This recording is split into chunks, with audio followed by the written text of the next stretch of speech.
E estamos de volta do nosso longo coffee break para dar continuidade à nossa história.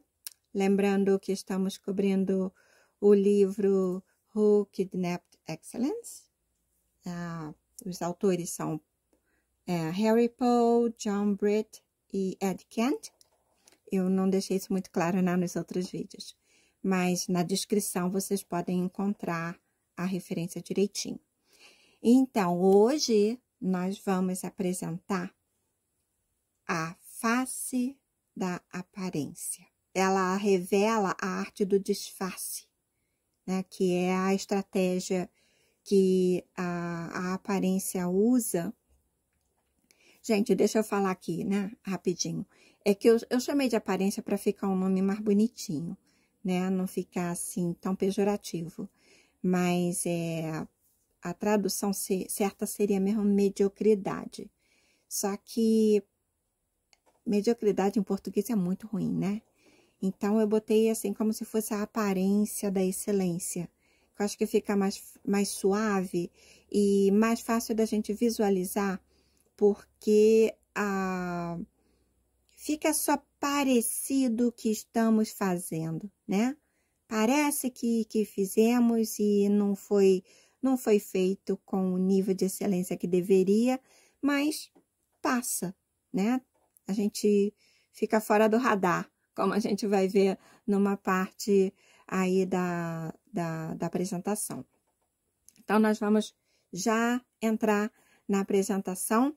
Eu espero que, se você estiver assistindo com um grupo, que isso esteja gerando discussões entre vocês, não só no dia a dia do trabalho, mas, de repente, se você tiver, né, um pouco mais de intimidade com outra pessoa, de discutir um pouco, né, na sua vida pessoal também. Eu acho que é bastante relevante e isso ajuda muito, né, no ambiente de trabalho, né, como a gente viu, é onde a gente passa a maior parte do nosso tempo, né? É como se fosse uma outra família no nosso trabalho. Então, nós vamos já passar para a parte de slide e eu vou ter que ficar seguindo para a gente saber exatamente onde que estamos. Então, de pronto, eu quero apresentar para vocês os pilares, que são, na verdade, os antipilares, né, da excelência, mas são os pilares da aparência. E eles são frieza e paixão, que seria o oposto da paixão. Destreino, que é o oposto da competência. Rigidez, o oposto da flexibilidade. Deturpação, o oposto da comunicação. E posse, que é o oposto do senhorio. A aparência começa nessa reunião revelando para o time de que o plano deles foi descoberto, né? E que porque a liderança recebeu uma nota de resgate e ela agita o pessoal para que eles pensem numa estratégia rápida, para agir rápido antes que alguma coisa mude. E ela pergunta assim, o que cada um pode fazer? Daí, Destreino foi o primeiro a se pronunciar. Então, ela revelou assim, a minha estratégia é tão simples quanto convencer que depois de contratar uma pessoa que já é talentosa, que basta mostrar a direção que a pessoa deve seguir e não perder tempo nem dinheiro com orientação e programas de capacitação. Né? Se a pessoa se enquadrar logo, ótimo. Se não, contrata outra, né? Então, e ela reforça, né, que sem a competência técnica e a falta de boa vontade por parte dos colaboradores no relacionamento com os clientes, a experiência deles vai ser péssima e o conceito da empresa vai cair. Então, dessa forma, ela consegue conquistar e vencer, né, essa etapa. Aí, rigidez, logo também falou, eu falo logo assim, Para que temos políticas e procedimentos se não vamos usá-los? Até que ela admite que se os colaboradores realmente seguem no detalhe as políticas e os procedimentos, que certamente isso vai levar a um estado de excelência. Mas ela falou assim, mas ninguém está nem aí para prestar atenção em detalhes. E então, se eu sou rígida nesse sentido de aderirem às regras, que logo eles começam a agir de forma mecânica e estéril e são incapazes de atender exceções que apareçam, né? Perde completamente a flexibilidade e vê caso a caso. Aí a deturpação logo, né, fala assim, bom, eu consigo em todos os níveis da empresa distorcer e confundir o sentido de qualquer informação que desça lá da liderança. E, melhor ainda, eu também faço com que os colaboradores, eles assimilem de forma deturpada qualquer orientação que vem lá de cima. Tipo, programa de melhoria? Isso se torna meio de tirar vantagem deles. Imagina, né? De explorá-los. Então, é muito fácil incutir isso na cabeça deles. E mais fácil ainda é espalhar dúvidas e desconfiança entre eles mesmos, entre cada colaborador, né? É só ativar aquela rádio corredor e pronto. Eu já consigo ganhar, distorcer qualquer coisa que apareça. Aí a frieza chega, né? E diz assim, bom, eu promovo desde o comportamento passivo-agressivo até a total apatia entre eles. Começo com aqueles que falam de excelência, mas não agem com excelência. E eu sempre advogo a causa do colaborador, não da empresa. Eu sempre os ajudo a abraçar igualdade, né? Tipo, salário justo por um trabalho justo. Então, ninguém faz nada além do que está escrito. A empresa já fatura tanto nas costas deles, né? Então, por que eles têm que se esforçar? A empresa os trata mesmo como número, não é assim? Então, para que eles têm que sorrir para os clientes? Por que eles têm que agradecer os clientes? Eles já deram o tempo deles, já deram a energia deles, a expertise, né? Por que eles têm que se desculpar com o cliente se alguma coisa deu errado? Não. Clientes são meras necessidades. Não são amigos, não contam. Eles precisam tratá-los com indiferença para não criar vínculo. É assim, tão simples quanto isso, que eu os convenço. Aí, né, entrou a pose. Pose é o oposto de senhorio, né? Aquela pessoa que está só se pousa de a minha empresa, né? Se refere à empresa como sendo dela, como não sendo uma coisa comunitária, né? E aí ele fala, eu exerço a arte da camuflagem. Eu faço com que os colaboradores parem de assumir responsabilidade e a verem que estão sendo manipulados. Sim, são explorados pela liderança, que eles já trabalham duro bastante, que eles agregam muito mais valor do que é dado para eles, né? E que eles próprios agregam mais valor do que os seus companheiros, né? Então, eles têm que sobressair, eles merecem, né? Então, também eu estimulo aquela coisa de jogar a culpa no outro, né? Para que tomar responsabilidade? Não, diz que o outro que é culpado das coisas. E a aparência, né, ficou assim, super satisfeita. Aí a aparência conclui a reunião falando assim, temos que fazer o que sabemos fazer de melhor. que é induzir as organizações a acharem que já estão bem e levá-las a baixarem o seu padrão. Não precisa padrão de excelência, isso requer muito esforço.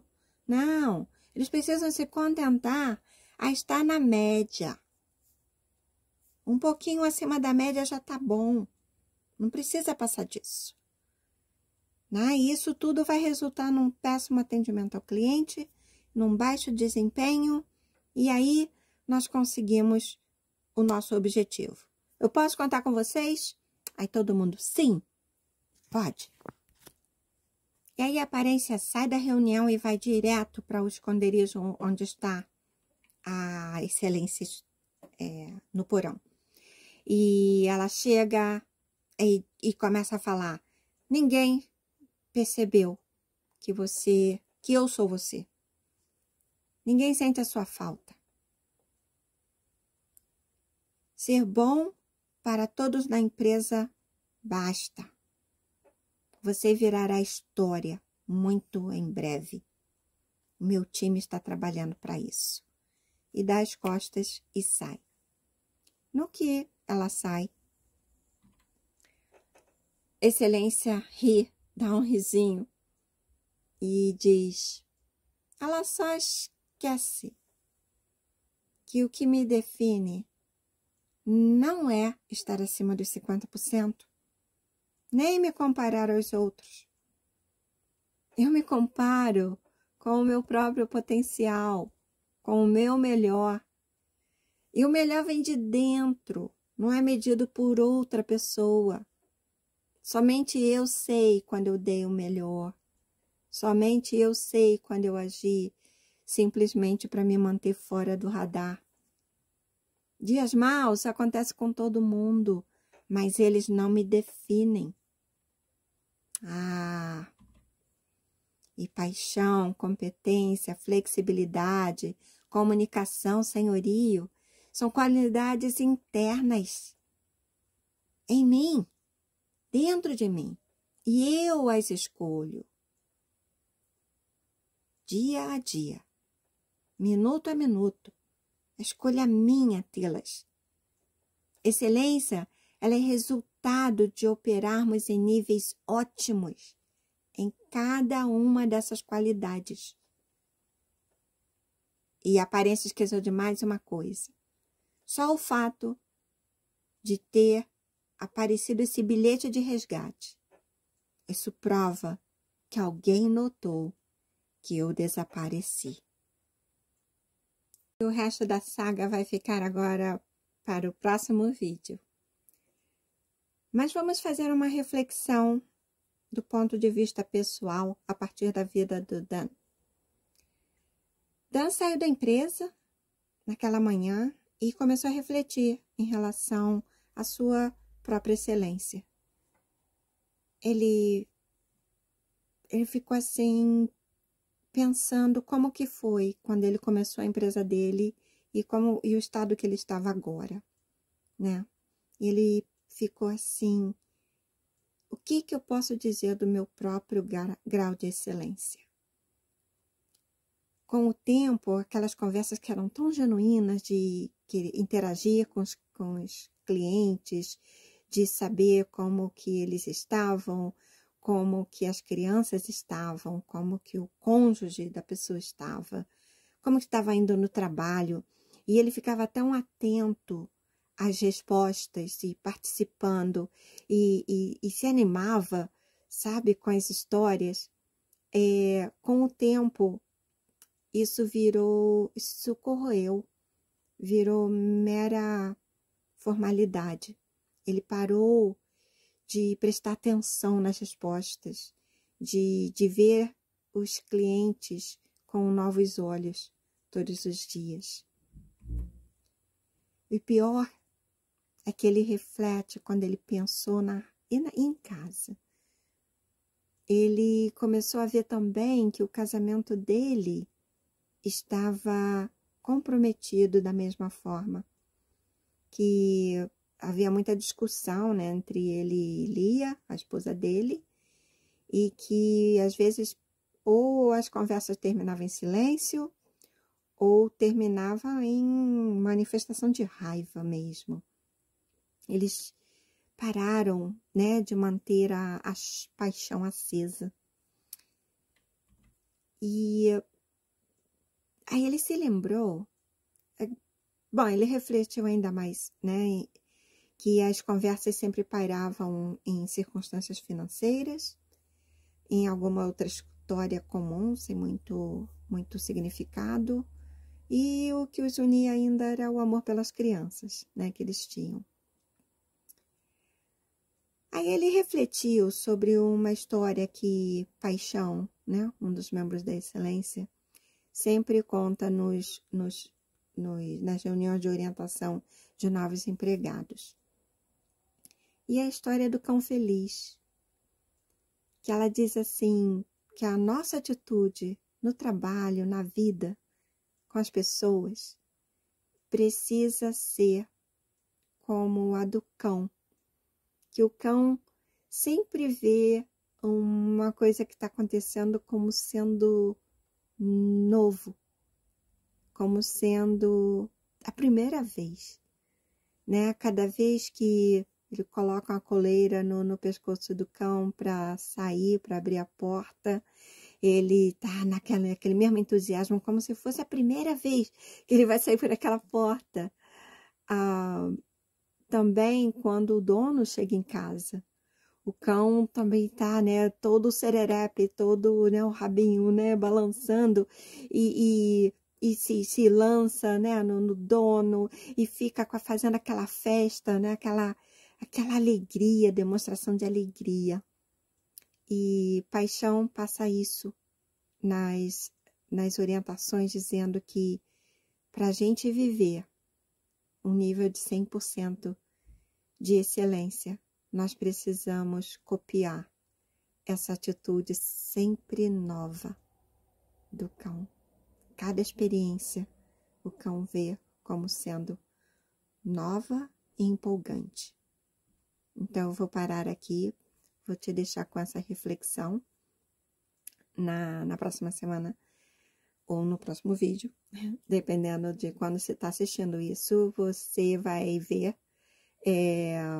o desenrolar, né, dessa história, e é muito legal essa reflexão e de vermos, né, em que nível de excelência nós estamos em cada um desses pilares e o quanto que nós estamos deixando que os antipilares interfiram no nosso grau de excelência e nos trazendo a posições que não são boas para a vida e muito menos para o nosso desempenho profissional.